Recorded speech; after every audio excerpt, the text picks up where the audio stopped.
ब्रह्मांड को चलाने वाला, सृष्टि को बनाने वाला है, उन पारब्रह्म परमेश्वर जगत पिता ईश्वर के चरणारविंद में नमन करते हुए उनकी दी हुई वाणी, उनकी दी हुई बुद्धि और उन्हीं के दिए हुए विवेक से आज के विषय पर अपने विचार प्रस्तुत करने से पूर्व नारायण रूप संगत को मेरा प्रणाम, सभी को सादर नमन। आप सभी को ओम ब्रह्म सत्यम। देवियों सज्जनों, श्री रामचरित मानस के उत्तर कांड में एक बड़ा ही महत्वपूर्ण एक प्रमुख दोहा है, जिसमें भगवान शंकर भगवान विष्णु से कुछ मांग रहे हैं, कुछ मांगते हैं। वो क्या कहते हैं? वो कह रहे हैं कि बार बार पर मांगहूं, हर्ष देव श्री रंग, पद सरोज अनपायनी, भगत सदा सतसंग। बार बार पर मांग। वो कहते हैं मैं एक बार नहीं, बार बार ये वर मांग रहा हूं, आपसे ये विनती, ये प्रार्थना कर रहा हूं, मुझे प्रसन्नता पूर्वक दीजिए। क्या दीजिए? क्या मांग रहे हैं? ये अपने चरणों की अचल भक्ति और आपके भक्तों का सत्संग प्राप्त हो। हे लक्ष्मीपति, हे प्रभु, हे नारायण, कृपा करके मुझे ये दीजिए।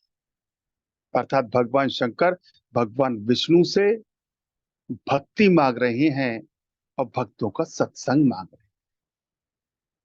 ईश्वर की भक्ति, हम सभी जब से होश संभाला है, हम किसी न किसी रूप में ईश्वर की भक्ति कर रहे हैं। हमने ये सुना है कि भक्ति में शक्ति है, भक्त के बस में भगवान है। चाहता है भगवान वैसा करते हैं।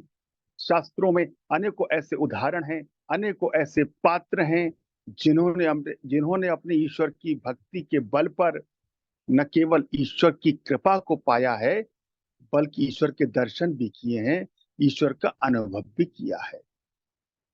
अब सवाल उठता है, वो भक्ति जो भगवान शंकर भगवान विष्णु से मांग रहे हैं, वो भक्ति जिसके बारे में गोस्वामी तुलसीदास जी रामचरितमानस में लिखते हैं कि भक्ति स्वतंत्र सकल रस खानी, और बिनु सत्संग न पावही प्राणी।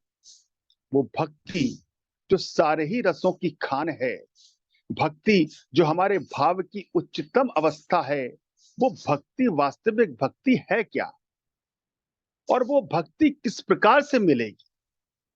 आज दास इसी विषय पर विचार प्रस्तुत कर रहा है कि वास्तव में ईश्वर भक्ति क्या है, या ईश्वर भक्ति किसे कहते हैं, और दूसरी मुख्य बात, ईश्वर भक्ति कैसे प्राप्त होती है, कैसे हम अपनी भक्ति में शक्ति लाएं, हम क्या यत्न, क्या प्रयत्न करें कि हमारे वश में भी भगवान हो जाएं, हम जैसा चाहें वैसा हो।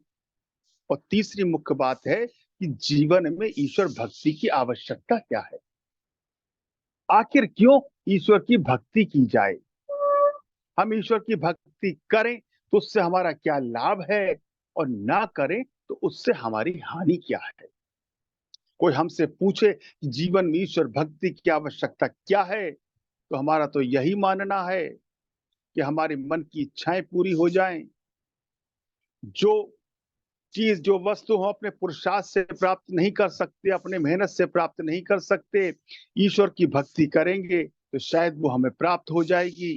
विभिन्न प्रकार के व्रत रखना, विभिन्न प्रकार के अनुष्ठान करना, तीर्थों पर जाना, गंगा स्नान करना, या कोई भी भक्ति के नाम पर जितने भी हम कर्म कर रहे हैं, इनके पीछे जो हमारा लक्ष्य है, जो उद्देश्य है, शायद वो संसार की वस्तुओं को, संसार के पदार्थों को और संसार के सुखों को पाना है। हमसे पूछे तो हम यही कहेंगे, जीवन में ईश्वर भक्ति यही आवश्यकता है। हम ईश्वर की भक्ति करेंगे तो हमें संसार के सुख मिलेंगे, संसार के भोग मिलेंगे, संसारिक कष्टों से मुक्ति मिलेगी। परंतु शास्त्र, सत्पुरुष और अध्यात्म हमारा मार्गदर्शन करते हुए हमें क्या बताते हैं कि भक्ति क्या है, ईश्वर की भक्ति कैसे प्राप्त हो, और जीवन में ईश्वर भक्ति की आवश्यकता क्या है। आइए इसको समझने का प्रयास करते हैं। पूज्य गुरुदेव के दिशा निर्देशन, उनके मार्गदर्शन के आधार पर ये समझते हैं, पहले समझते हैं कि भक्ति किसे कहते हैं। क्या पूजा पाठ करना, अनुष्ठान करना, कर्मकांड करना, तीर्थों पर जाना यही भक्ति है या भक्ति कुछ और है? तो गुरुदेव क्या बताते हैं, गुरुदेव क्या कहते हैं कि सच्ची भक्ति किसे कहते हैं? वो कह रहे हैं कि विचार का शुद्ध होना और प्रभु विश्वास की दृढ़ता। एक तो हमारे विचार शुद्ध हों, यदि हमारे विचार शुद्ध हो रहे हैं, और दूसरी बात प्रभु विश्वास की दृढ़ता, प्रभु के प्रति विश्वास दृढ़ हो। जो कुछ भी जीवन में हो रहा है, जो कुछ भी जीवन में घट रहा है, अच्छा हो रहा है तो, बुरा हो रहा है तो, ईश्वर के प्रति जो हमारा विश्वास है वो प्रबल हो, वो न डगमगाए, वो न डोले। ईश्वर के प्रति सच्चा विश्वास, प्रभु जैसा आप कर रहे हैं, हमें लग रहा है हमारे साथ बुरा हो रहा है, लेकिन ये तो ईश्वर समझते हैं कि वो हमारे साथ क्या कर रही हैं, उसमें हमारा क्या हित है। तो विचार का शुद्ध होना और ईश्वर विश्वास की दृढ़ता, इसको सच्ची भक्ति कहते हैं। ये वो भक्ति है जिसमें शक्ति है। ये वो भक्ति है, ये वो भक्त है जिसके अंदर ये गुण है, जिसके बस में भगवान हैं। तो देखिए, हम जब जानने का प्रयास करते हैं कि सच्ची भक्ति किससे कहते हैं। सच्ची भक्ति कहते हैं विचार का शुद्ध होना और प्रभु विश्वास की दृढ़ता। दूसरा वचन है जिसमें गुरुदेव बता रहे हैं कि ईश्वर विश्वास सच्ची सच्ची भक्ति क्या है, कि अंतःकरण की शुद्धि अधिक जरूरी है। इस वास्ते सत्कर्मों का धारण करना परम साधन है। हमारा अंतःकरण शुद्ध हो, हमारा बाह्य शरीर कितना ही शुद्ध हो जाए, कितना ही स्नान ध्यान कर लें, कितना ही संगम में गंगा में स्नान कर ले, लेकिन अगर हमारा मन शुद्ध नहीं है, अंतःकरण शुद्ध नहीं है, तो वो ईश्वर की सच्ची भक्ति हम नहीं कर रहे, ईश्वर की सच्ची भक्ति के स्वरूप को नहीं समझ रहे। और ये बात श्री रामचरितमानस के सुंदर कांड में प्रभु श्री राम स्वयं कहते हैं कि निर्मल मन जन सोई मोहि पावा, मोह कपट छल छिद्र न भावा। जिसका मन निर्मल है वो ही मुझको प्राप्त कर सकता है, उसी को मैं प्राप्त होता हूं, उसी भक्त के बस में मैं हूं, उसी की भक्ति में शक्ति है। जिसका मन निर्मल है, राग दोष से रिक्त है, उसके मन में कोई छल कपट नहीं है, कोई छल प्रपंच नहीं है, सब तरह से शुद्ध है, तो वो कहते हैं निर्मल मन जन सोई मोहि पावा, मोह कपट छल छिद्र न भावा। वही बात गुरुदेव कह रहे हैं, अंतःकरण की शुद्धि अधिक जरूरी है। इस बात से सत्कर्मों का धारण करना परम साधन है। अंतःकरण शुद्ध होगा कैसे? जब हम सत्कर्मों को धारण करेंगे, पाप कर्मों का त्याग करेंगे। जो अच्छे कर्म है जब उनको हम जीवन में धारण करेंगे, तभी हमारा अंतःकरण शुद्ध होगा। जब हमारी सोच शुद्ध होगी, विचार शुद्ध होंगे, तभी तो अंतःकरण शुद्ध होगा। अब हमारे सोच में तो मलिनता भरी हुई है, बुरे विचार सोचते हैं, दूसरे के लिए बुरा सोचते हैं, तो अंतःकरण शुद्ध कैसे होगा? और जब तक अंतःकरण शुद्ध नहीं होगा, जब तक मन निर्मल नहीं होगा, तब तक कम से कम हमें ईश्वर की प्राप्ति तो नहीं होगी। ईश्वर की उस सच्ची भक्ति की प्राप्ति तो नहीं होगी जिस भक्ति के बस में भगवान है, जिस भक्ति में शक्ति है। आगे गुरुदेव कह रहे हैं सादगी, सेवा, सत्संग, सत और सत सिमरन आदि महागुणों को धारण करने से दुर्मति का अभाव होता है। तो जीवन के 5 उन्होंने महत्वपूर्ण अंग बताए हैं, जो हमें बताया है कि सादगी, सत्य, सेवा, सत्संग और सत सिमरन। गुरुदेव कह रहे हैं ऐसे महागुणों को धारण करने से ही दुर्मति का अभाव होता है। जब हम सादगी को धारण करेंगे, सेवा को धारण करेंगे, सत्संग, सत्य, सत सिमरन आदि महागुणों को धारण करेंगे, तभी हमारी जो दुर्मति है, जो हमारे बुरे विचार हैं, हमारे मन की जो मलिनता है, हमारे मन का जो मैल है, तब वो साफ होगा, तब अंतःकरण शुद्ध होगा, जब हम इन 5 महागुणों को धारण करेंगे। और आत्मनिश्चय को प्राप्त हो जाता है। आत्मनिश्चय ही भक्ति का स्वरूप है। जब हम इन 5 गुणों को धारण करेंगे, तो हम आत्मनिश्चय को प्राप्त कर सकते हैं, और आत्मनिश्चय ही भक्ति का स्वरूप है। आत्मनिश्चय ही असली ज्ञान है, आत्मनिश्चय ही असली कल्याण के देने वाला है। इस वास्ते हर घड़ी, हर लम्हा सत्स्वरूप आत्मा का विचार करना और साधन करना ही असली योग है। अब देखिए इन दोनों वचनों के आधार पर हमने ये जानने का प्रयास किया, ये समझने का प्रयास किया कि ईश्वर भक्ति किसे कहते हैं या ईश्वर की भक्ति क्या है। एक और वचन है जिसमें गुरुदेव हमारा मार्गदर्शन करते हुए बताते हैं कि ईश्वर की भक्ति क्या है। पहले ये समझ लें ईश्वर भक्ति क्या है, फिर ये समझेंगे वो ईश्वर भक्ति प्राप्त कैसे होगी और बाद में समझेंगे जीवन में ईश्वर भक्ति की आवश्यकता क्या है। गुरुदेव कह रहे हैं कि समता आनंद के वास्ते यथार्थ और सहज साधन ये है कि हर वक्त आत्मनिश्चय को धारण करना, सत्संग द्वारा अपने अंतःकरण को शुद्ध करना और व्यवहार में सच्चाई इख्तियार करना, साखी पुरुष परमेश्वर को सर्व सुखदाता जानकर अनन्य भाव से सिमरन करना, यही निर्मल भक्ति है जो परम शांति को देने वाली। दोबारा सुनते हैं और इस पर विचार करते हैं। कहते हैं समता आनंद के वास्ते यथार्थ और सहज साधन यह है कि हर वक्त आत्मनिश्चय को धारण करना। आत्मनिश्चय, अपना निश्चय, ईश्वर के प्रति सच्चा विश्वास, ईश्वर के प्रति सच्चा समर्पण, ईश्वर के प्रति सच्ची श्रद्धा। कहने को तो हम कह देते हैं हम श्रद्धावान हैं, हमें ईश्वर पर बहुत श्रद्धा है, ईश्वर को बहुत मानता हूँ, ईश्वर पर बहुत विश्वास है, लेकिन गंभीरता से अगर हम अपने ऊपर अपना विचार करें तो हम ये पाएंगे कि हमें विश्वास ईश्वर पर नहीं बल्कि स्वयं पर है, अपने पुरुषार्थ पर है, अपने कर्मों पर है, अपने परिवार पर है, अपने समाज पर है। हमें दूसरों पर बहुत विश्वास है, ये हमारी मदद करेगा, ये हमारा अपना है, ये हमारी सहायता करेगा, लेकिन वास्तव में वो विश्वास जिसमें गुरुदेव ने पहले कहा ईश्वर विश्वास की दृढ़ता, वो शायद आज तक हमारे अंदर जागृत नहीं हुआ है। कितनी भी हमारी आयु हो गई है, बचपन से आज तक ईश्वर की भक्ति हम करते चले आए हैं, परंतु वो सच्चा विश्वास, वो विश्वास की दृढ़ता जो वास्तव में एक भक्त के अंदर होनी चाहिए, वो भक्त जिसके बस में भगवान है, वो भक्ति जिसमें शक्ति है, शायद आज तक हमारे अंदर नहीं जागृत हो पाई है। तो गुरुदेव कह रहे हैं कि सत्संग द्वारा अपने अंतःकरण को शुद्ध करना। सत्संग सुनते हैं हम, सत्संग का श्रवण करें, उससे हमारा अंतःकरण शुद्ध हो, तभी वो महत्व रखता है, तभी सत्संग सुनने का परम लाभ है, तभी सत्संग की महत्वता है। अपने अंतर शुद्ध करना और व्यवहार में सच्चाई, व्यवहार में सच्चाई हो हमारे, इख्तियार करना, साकी पुरुष परमेश्वर को सर्व सुखदाता जानकर अनन्य भाव से सिमरन करना, सर्व सुखदाता ईश्वर को जानकर जो कुछ कर रहे हैं, ईश्वर जैसा भी कर रहे हैं, चाहे मेरे जीवन में जो भी घट रहा है, जो मुझे लग रहा है बुरा हो रहा है मेरे हिसाब से, उसमें ईश्वर के प्रति जो विश्वास है हमारा वो दृढ़ रहे, वो न डगमगाए, वो न डोले। गुरुदेव कह रहे हैं परमेश्वर को सर्व सुखदाता जानकर अनन्य भाव से सिमरन करना ही निर्मल भक्ति है जो परम शांति को देने वाली है। आइए एक और वचन सुनते हैं और समझने का प्रयास करते हैं ईश्वर की भक्ति है क्या।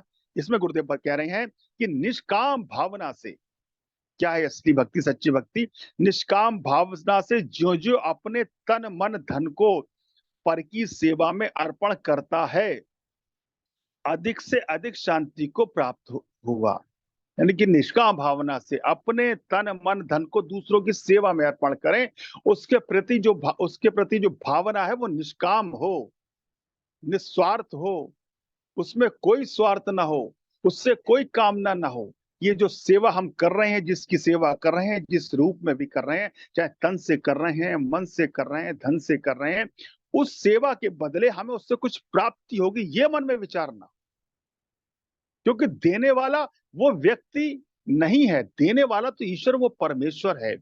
हमारी सेवा का जो फल है वो ईश्वर, वो परमेश्वर देगा, ना कि जिसकी हम सेवा कर रहे हैं वो हमें देगा।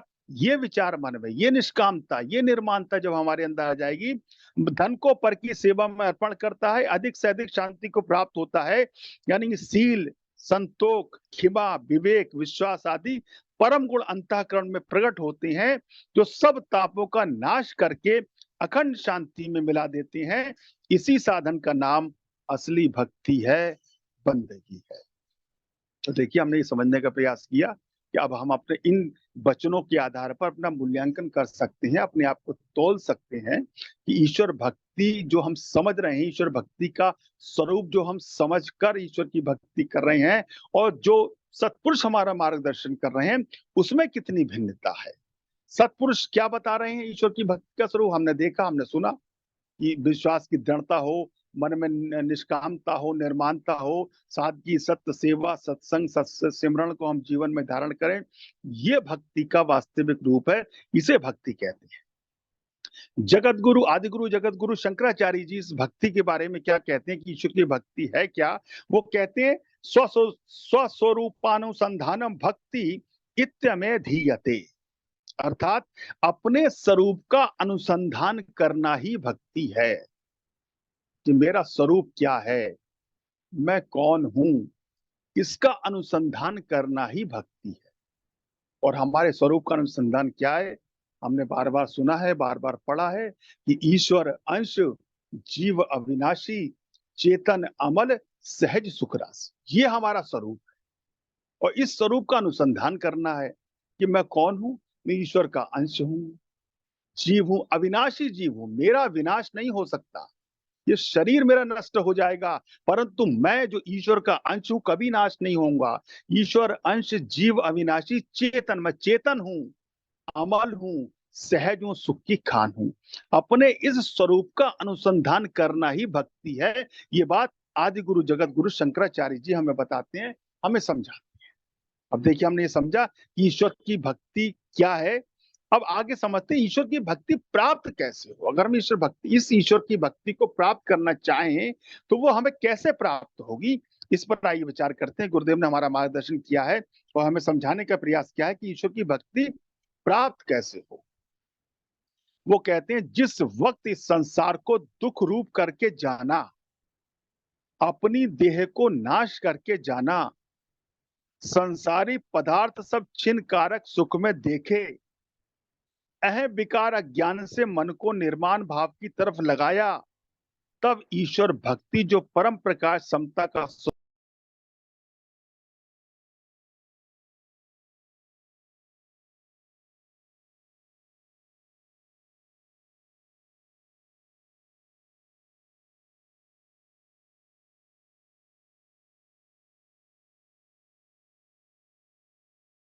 अभी तक तो हम संसार को दुख रूप करके जानते ही नहीं, समझ ही नहीं पा रहे हैं। हम तो समझ रहे हैं संसार सुख रूप है, संसार में सुख मिल रहा है, सुखों को हम इकट्ठा कर रहे हैं। वो कह रहे हैं जिस वक्त इस संसार को दुख रूप करके जाना, अपनी देह को नाश करके जाना, जब ये जान लिया देह नाश हो जाएगी, समाप्त हो जाएगी, और संसारी पदार्थ सब छिन्न कारक सुख में देखे कि संसार के जितने भी पदार्थ हैं, जितने भी भोग हैं, जितनी भी वस्तु हैं, ये सब मुझसे छिन जाएंगी, एक दिन सब मुझसे छूट जाएंगी। और अह विकार ज्ञान से मन को निर्माण भाव की तरफ लगाया, तब ईश्वर भक्ति जो परम प्रकाश समता का स्वरूप है उसको प्राप्त हुआ और कर्तापन अंधकार से मुक्त। बड़ी महत्वपूर्ण बात गुरुदेव इसमें कह रहे हैं कि अभी तक हम समझते ही नहीं है कि संसार दुख रूप है। हम तो संसार में, हम समझते हैं संसार में हम आए हैं संसार के सुखों का भोग करने के लिए, संसार के ज्यादा से ज्यादा सुखों को इकट्ठा करें, संसार के भोगों को इकट्ठा करें। मगर जिस वक्त संसार को दुख रूप करके जाना है, संसार दुख रूप है, अंततः दुख ही प्राप्त होता है। हम जीवन में कितने ही सुख इकट्ठा करें, हमें लगता है हम सुखों को इकट्ठा करें, लेकिन वास्तव में संसार दुख रूप करके जाना और अपनी देह को नाश करके जाना, कि ये देह नाश हो जाए। अभी तक हमारे मन में ये विचार नहीं आया है कि देह हमारी नाश हो जाएगी। हमें तो लगता है मैं सदैव बना रहूंगा, मेरी देह बनी रहेगी, ये संसार बना रहेगा, संसार के भोग बने रहेंगे, संसार के सुख बने रहेंगे। गुरुदेव कह रहे हैं जिस वक्त इस देह को नाश करके जाना और संसारी पदार्थों को छिन्न कारक सुख में देखिए, संसार के जो पदार्थ है सब छिन जाएंगे, मुझसे छूट जाएंगे। जब ये विचार, जब ये भाव मन में आया और अह विकार ज्ञान से मन को निर्माण भाव की तरफ लगाया, तब अपने मन को निर्माण भाव की तरफ, निष्कामता की तरफ लगाया, तब ईश्वर भक्ति जो परम प्रकाश समता का स्वरूप है उसको प्राप्त हुआ। तब ईश्वर की वो भक्ति जो परम प्रकाश स्वरूप है तब वो प्राप्त होगी और कर्तापन अंधकार से मुक्त हुआ। कर्तापन का जो अहंकार है, कर्तापन का जो जो अहंकार है, जो अंधकार, उससे तब मुक्ति होती है जब संसार को दुख रूप करके जाना, सांसारिक पदार्थों को सब छिन जाएंगे, ये जाना, देह को नाश करके जाना कि देह नाश हो जाएगी, मेरा नाश हो जाएगा, संसार छूट जाएगा, और निर्माण भाव से अपने मन को लगाया और कर्तापन अंधकार से, और अपने कर्तापन का जो अंधकार है, जो कर्तापन का उससे मुक्त हुआ। यही अवस्था समता आनंद अनुभव की है। इसको प्राप्त होकर जीव द्वंद्व विकार से मुक्त हो जाता है और शब्द स्वरूप नारायण को अपने अंतर विखे प्रकट देखता है। जब यह अवस्था प्राप्त हो जाती है तब जीव द्वंद्व विकार से मुक्त हो जाता है। जो हमारे मन में ये द्वंद्व चलता रहता है कि मुझे ये भी मिल जाए, ये रहेगा नहीं रहेगा, ये सुख रहेंगे नहीं रहेंगे, इस विकार से मुक्त हो जाता है और उसे शब्द स्वरूप नारायण को अंतर विखे प्रकट देखता है। तब उसे ईश्वर का, उस परमेश्वर का अपने अंतःकरण में अनुभव होता है और वो उसमें लीन हो जाता है। इस प्रकार से ईश्वर की भक्ति प्राप्त होती है। अगला वचन है जिसमें गुरुदेव बताने की ईश्वर की भक्ति कैसे प्राप्त होगी। वो कह रहे हैं कर्मों का अधिक बंधन है। जो हमारा जीवन एक कर्मों में बंधा हुआ है और कर्म एक बंधन है। जीवन एक एक पलक भी कर्मों से रहित नहीं हो सकता। हमारा जीवन जो है एक पल भी इन कर्मों से विमुख नहीं हो सकता, कर्मों से अलग नहीं हो सकता। इस वास्ते परम यत्न से अपने मन को सत स्वरूप में स्थित करें और तमाम कर्मों को ईश्वर में अर्पण करें। हमारे जितने भी कर्म हैं उसको ईश्वर में अर्पण करें। मैं जो कुछ भी कर रहा हूं प्रभु, ये आप ही मुझसे करवा रहे हैं। जो कुछ भी मैं कर रहा हूं ये आपके ही दिशा निर्देश के अनुसार हो रहा है। तो अपने सारे कर्म प्रभु आज्ञा में अर्पित करें, कर्तव्य के अहंकार को छोड़ें, सत्स्वरूप में स्थित करें और तमाम कर्मों को ईश्वर अर्पण करें। तन मन धन सब ईश्वर को ही दाता जाने कि तन मन धन जो कुछ भी दिया इसका सर्वदाता ईश्वर है, परमेश्वर है, उसने ही हमें दिया है। ऐसी दृढ़ उपासना से मन सत्स्वरूप को अनुभव करके कर्म रहित हो जाता है, यानी निकर्म स्वरूप आत्मा में लीन हो जाता है। यही परम भक्ति है। धन्य है वो पुरुष जिसको ऐसी रहनी प्राप्त हुई है। वो कह रहे हैं धन्य है वो पुरुष, धन्य है वो धन्य है वो लोग जिनको ऐसी भक्ति प्राप्त हुई। अब देखा, हमने देखा है शास्त्र में अनेकों उदाहरण हैं। अगर हम भक्ति की बात करें तो सबसे पहले ईश्वर भक्त का नाम आता है। भक्त प्रहलाद का जिक्र होता है, भक्त ध्रुव की चर्चा होती है और मीराबाई की भक्ति की चर्चा होती है, जिन्होंने ईश्वर के प्रति सच्ची श्रद्धा, सच्ची भक्ति, सच्चे समर्पण और सच्चे विश्वास के बल पर ही तो ईश्वर को प्राप्त किया। क्या था मीरा जी के पास? वह ईश्वर के प्रति जो उनकी श्रद्धा थी, जो विश्वास था, वो प्रबल था, वो दृढ़ था। प्रहलाद जी के पास क्या था? अपने पिता से उनका कितना बैर था, उनके पिता उनके दुश्मन बन गए, पर प्रहलाद जी का बाल भी बांका न हुआ, क्योंकि उनके प्रभु के प्रति जो विश्वास की दृढ़ता थी वो प्रबल थी। उनका विश्वास डगमगाया नहीं। प्रहलाद कष्ट, जितने संकट आते चले गए, उतना ही ईश्वर के प्रति उनका विश्वास दृढ़ होता चला गया, प्रबल होता चला गया। हमारा देखिए, जरा सी कठिनाई, जरा सी परेशानी आने पर ईश्वर के प्रति जो हमारा विश्वास है वो डगमगा जाता है, वो डोल जाता है। हम पूजा करना बंद कर देते हैं, सिमरन करना बंद कर देते हैं। अच्छा चल रहा है तो ठीक है, जहां जरा सा भी कष्ट आया तो कहीं ना कहीं हमारा विश्वास डगमगा जाता है, विश्वास डोल जाता है।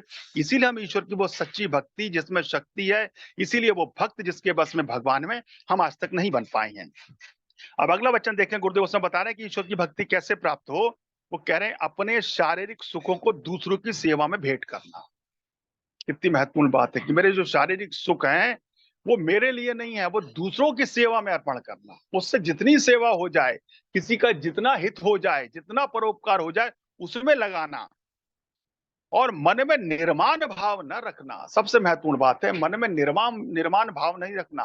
कोई सकाम भावना नहीं आए कि मैं जो सेवा कर रहा हूं इसके बदले मुझे इससे कुछ मिलेगा।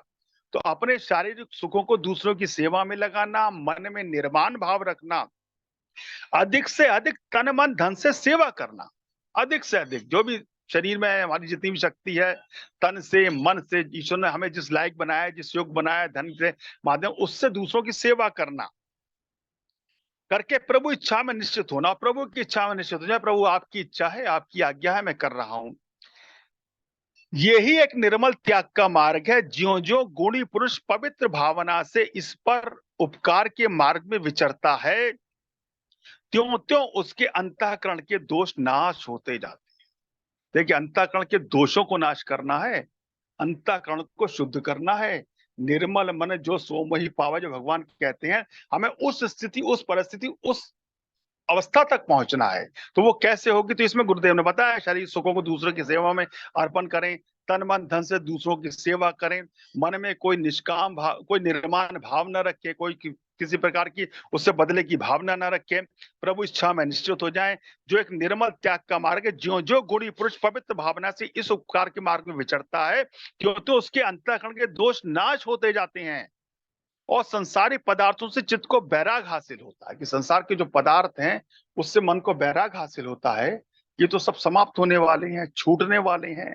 ये क्षणिक सुख है, ये परमानेंट सुख नहीं है, सदा रहने वाला सुख नहीं है। तब उसके मन में संसार के प्रति जो है चित्त में बैराग होता है। ये धारणा ही निर्मल भक्ति की अंकुर है। जब ऐसी धारणा आ जाए, जब ऐसे विचार मन में आने शुरू हो जाए, तब ही यही निर्मल भक्ति की अंकुर है। इसका मतलब है हमारे अंदर निर्मल भक्ति के अंकुर प्रफुल्लित हो रहे हैं, पुष्पित और पल्लवित हो रहे हैं, और हमें ईश्वर की भक्ति जो वास्तविक भक्ति है वो प्राप्त हो रही है। यानी कि शारीरिक सुखों को तुच्छ जानकर, शारीरिक जो सुख उनको तुच्छ जाने, मिटने वाला जाने, समाप्त होने वाला जानकर, प्रभु आज्ञा में निश्चित होकर तमाम जीवों के सुख की खातिर अपने आप को जो निष्काम भाव से निछावर करता है, वही गुणी आत्म आनंद का अधिकारी है। तो देखिए, हमने जाना ईश्वर भक्ति किसे कहते हैं, ईश्वर भक्ति कैसे प्राप्त हो। अब ये जानेंगे कि जीवन में ईश्वर भक्ति की आवश्यकता क्या है। उससे पूर्व एक दो उदाहरण रामचरितमानस रामायण की हम देख लें, जिसमें ईश्वर भक्ति के स्वरूप को गोस्वामी तुलसीदास जी ने बहुत ही सुंदर तरीके से समझाने का प्रयास किया है। देखिए, हमारी क्या भावना है, हमारी क्या कामना है, हम जो भी ईश्वर की भक्ति कर रहे हैं, कि हमें शायद ईश्वर की प्राप्ति होगी। और जब ईश्वर की प्राप्ति होगी तो मुझे करना क्या है, मेरे अंदर भावना क्या है, मुझे करना क्या, उनसे संसार के सुख मांगने हैं, संसार के पदार्थ ही मांगने हैं मुझे उनसे। मुझे तो डिमांड की एक लिस्ट निकालकर उनके सामने रखनी है कि प्रभु बस यही और दे दीजिए तो मैं सुखी हो जाऊंगा। हमारी जो भक्ति है, उसके भक्ति का जो अंततः जो लक्ष्य हमारा यही है। लेकिन रामचरितमानस के अरण्य कांड की एक चौपाई है, जिसमें प्रभु राम, माता जानकी और लक्ष्मण जब वनवास के समय में दंड कारण में ऋषि मुनि और संतों से मिलते हैं, जब ऋषि मुनि और संत उनसे विदा लेते हैं, विदा ले रहे हैं उनसे, जब वो जब उनसे दूर जा रहे हैं, तब वो ऋषि मुनि और संत भगवान से क्या मांग रहे हैं। भगवान सामने है, देखिए, हमारे सामने भगवान आ जाए तो हमें तो डिमांड की लिस्ट ही रखनी है, परंतु वो ऋषि मुनि संत प्रभु से मांग रहे हैं कि यह बर मांगहूं कृपा निकेता और बसो हृदय सिय अनुज समेत। प्रभु बस इतनी कृपा करिए, इतना वर दे दीजिए कि आप माता जानकी और भ्राता लक्ष्मण के साथ हमारे हृदय में निवास करें, अर्थात हमें अपने चरणों की अचल भक्ति दें। किष्किंधा कांड में सुग्रीव जी प्रभु राम से क्या मांग रहे हैं, भगवान सामने है। वो उदाहरण है जब भगवान सामने है तो भगवान से मांगा जा रहा है।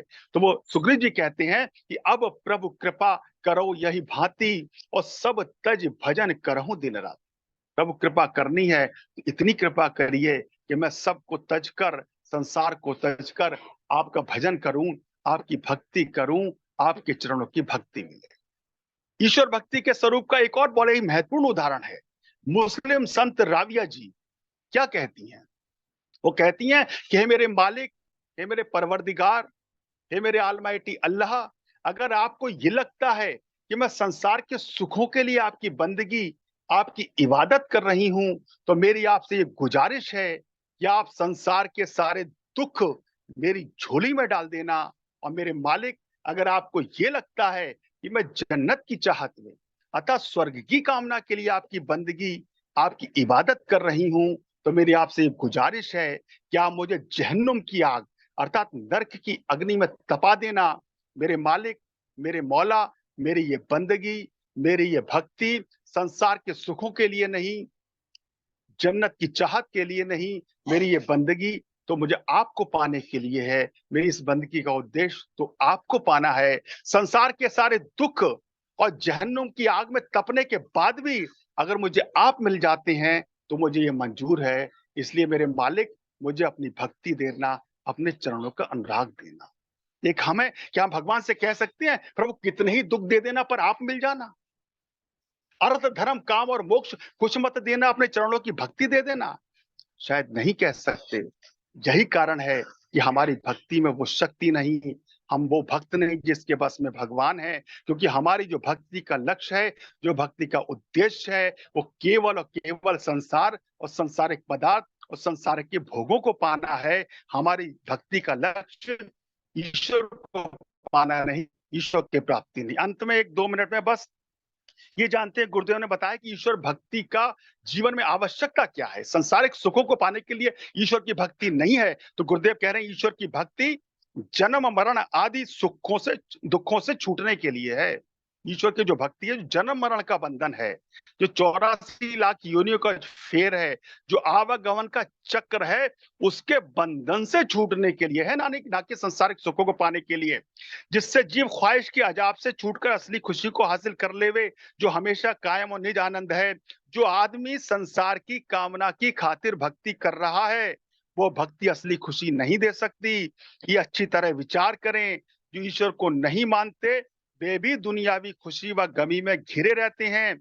ईश्वर का मानना महज निजात मुक्ति की खातिर है। तो देखिए, हमने समझा ईश्वर भक्ति क्या है, ईश्वर भक्ति कैसे प्राप्त हो, और जीवन में ईश्वर भक्ति की आवश्यकता क्या है। यदि हम सत्पुरुषों के मार्गदर्शन के आधार पर, शास्त्रों के मार्गदर्शन के आधार पर, अध्यात्म के मार्गदर्शन के आधार पर ईश्वर भक्ति के स्वरूप को समझते हुए उनकी बताई हुई बातों को जीवन में धारण करें, तो निश्चित ही हम ईश्वर भक्ति को प्राप्त कर सकते हैं। वो भक्ति जिसमें शक्ति है, वो प्राप्त कर सकते हैं। वो भक्त जिसके बस में भगवान है, हम भी बन सकते हैं।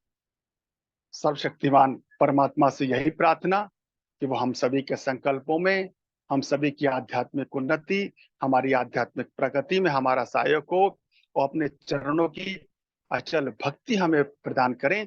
इसी मंगल कामना के साथ मैं अपनी वाणी को विराम देता हूँ।